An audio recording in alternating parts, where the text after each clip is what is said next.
Bonjour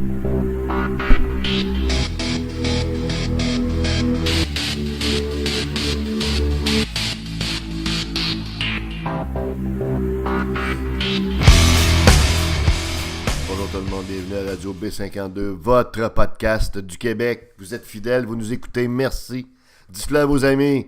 Continuez à vous abonner à notre chaîne sur YouTube également en cliquant le petit bouton rouge s'abonner. On passe ça. Le gouvernement actuel vient de verser, tenez-vous bien, vous êtes bien assis tout le monde.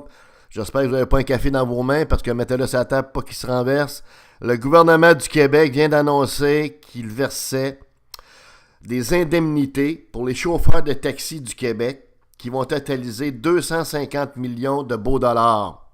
OK? En plus, ils vont verser 45 millions de dollars pour leur permettre de développer des outils numériques.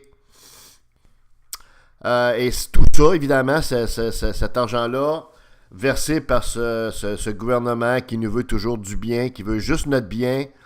Et le bien, il le prend dans notre poche, évidemment. Hein? C'est ça qui est l'affaire. Hein? Ben, c'est ça. Encore une fois, on a un bel exemple. Et c'est pour la raison pourquoi on fait un podcast. Cette annonce-là caractérise le problème qu'on a au Québec avec les gouvernements qui se sont succédés depuis 15-20 ans, même 30 ans, on pourrait dire.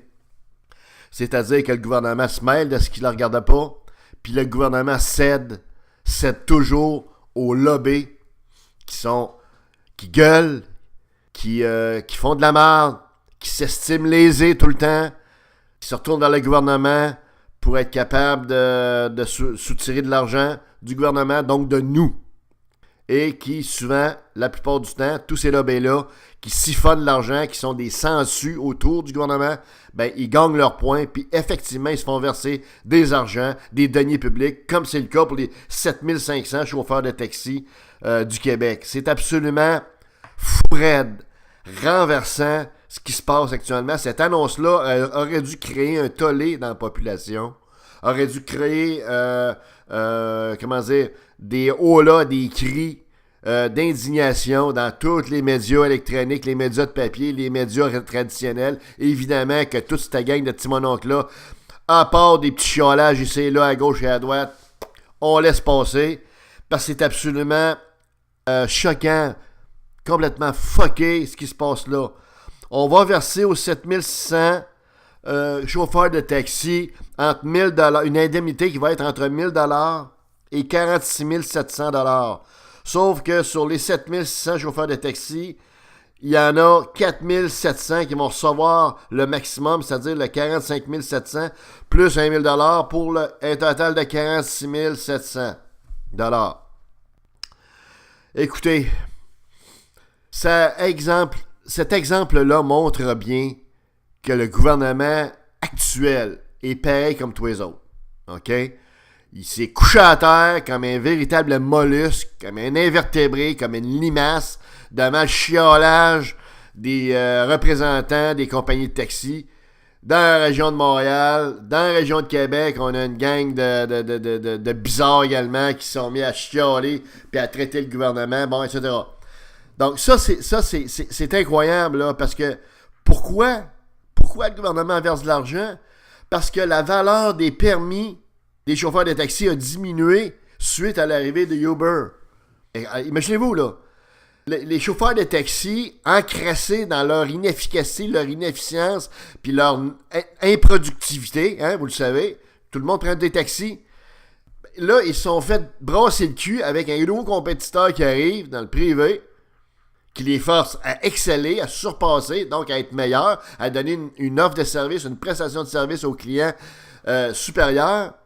Mais en réponse à ça, on dit non, on n'accepte pas ça, parce que la valeur des permis qu'on a accordés est maintenant en décroissance, parce que là, les gens ont une alternative, fait que c'est évident que la demande pour nos services diminue, donc la valeur des permis va diminuer. Or, ce qu'il faut voir, c'est que la valeur des permis a été artificiellement boostée par cette espèce de petite clique-là.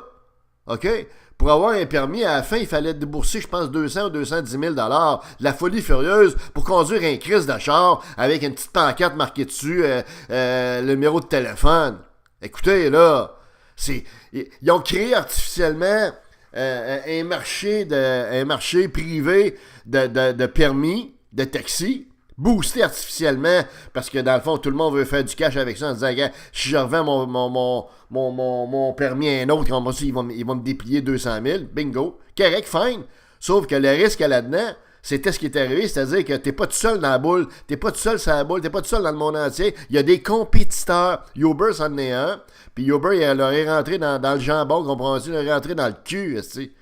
Ben là, à cause qu'ils ont créé, qu'ils ont essayé de fourrer, qu'ils se sont fourrés entre eux autres en se créant des valeurs artificielles de permis privés de taxi, nous, il faut qu'on dédommage ta gang de valeurs-là, ta gang de bandits-là, ta gang de bizarres-là, de gauchistes, encore une fois, qui siphonnent les tétines de l'État, Chris, pour compenser leur inefficacité, puis leur petite passe-passe, leur petite magouille dans leur clique eux autres. Écoutez, là, le gouvernement aurait dû les envoyer chier, excusez-moi, là, poliment, tu dis pas ça de même, chier, c'est pas beau, là, déféquer, c'est pas des beaux mots, on dirait. Il aurait dû les envoyer paître dans les prés, comprenez-vous, puis leur dire, regarde, occupe-toi de ta business, puis arrange-toi pour être compétitif, puis être capable de battre Uber, OK? Ils n'ont pas eu le choix, en passant, ils ont commencé à le faire, ils sont dotés de certains outils d'informatique, mais le gouvernement a quand même plié, OK? Il a quand même plié. Et ça, vraiment, c'est incroyable. Et en plus de ça, les représentants des chauffeurs de taxi, dans leur déclaration, quand ils sont vus donner des cadeaux, ils n'ont pas dit merci, merci, ils sont pas mis à sautiller dans les airs comme des petits bébés qui reçoivent quand on tue leur suce, puis qui se font crisser leur petite suce dans la bouche, ou qui se font donner leur petite toupie, Chris, puis qui font... Non, ils n'ont pas juste dit merci, puis bravo, merci, on vous aime, le gouvernement. Non. Ils ont dit, ouais, c'est normal, puis là, on va les surveiller parce que c'est pas fini. La bataille est pas finie. Comprends-tu? Là, ils veulent quasiment que le gouvernement dise à Uber de crisser le camp du Québec. Déjà, Liz veut pas venir. Hey! On a une gang de crosseurs qui veut réguler un marché qui devrait être libre.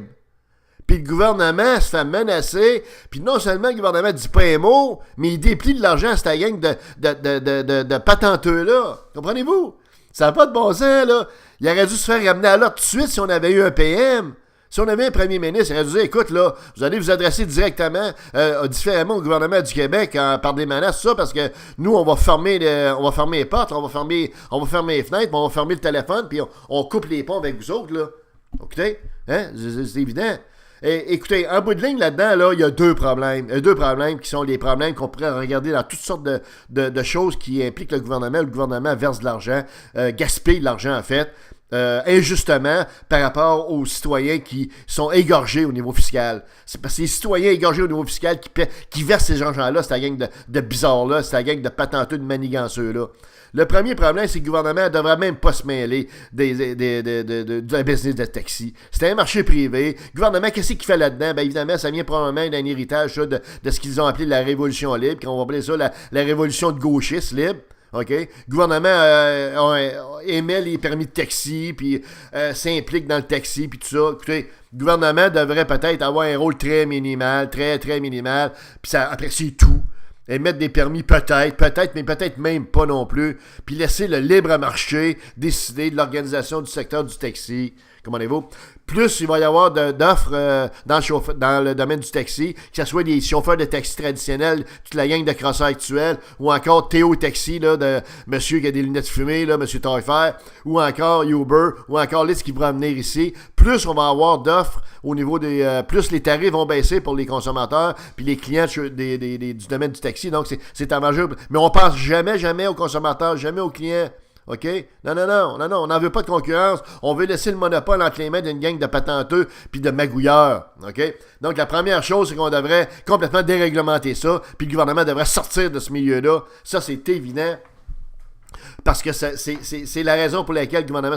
L'autre chose là-dedans, c'est qu'il faudrait que le gouvernement arrête de verser des millions à n'importe qui se met à gueuler. Là, c'est les chauffeurs de taxi. Écoutez, il y a eu 1,4 milliard de promesses qui ont été faites dans le dernier mois et demi par le gouvernement actuel. 1,4 milliard. C'est rendu qu'ils versent 500 millions comme si c'était des bonbons achetés chez Dollarama. Écoutez, là, il y a un manque de sérieux, c'est non crédible, là. Là, puis en fait, ce qui arrive, c'est qu'évidemment, le gouvernement actuel est de moins en moins crédible pour beaucoup de monde qui se rendent compte que dans le fond, c'est pas sérieux, puis que finalement, c'est rendu quasiment de l'argent gratuit, de l'argent de Monopoly qu'on verse à gauche et à droite, commencé au fil du chiolage de tous les groupes de pression, tous les groupes d'intérêt qui veulent avoir leur part du gâteau. Comprenez-vous? Ça aussi, il faudrait arrêter l'hémorragie un petit peu. Mais évidemment, c'est pas toute la gang de mollation actuelle qui vont le faire. Donc, ce qui se passe pour revenir à l'industrie du taxi est absolument indécent. J'espère que les gens vont répliquer. Est-ce que le résultat des prochaines élections vont changer de quoi par rapport à ça? Parce qu'évidemment, on ne devrait pas verser une maudite scène dans cette gang-là. Puis, ils devraient tout simplement faire face à la concurrence, s'organiser comme du monde, puis essayer d'être meilleurs. Puis, s'ils sont bons puis sont meilleurs, ils vont en avoir des clients. Mais le gouvernement n'a pas l'affaire à compenser pour une gang d'inefficaces.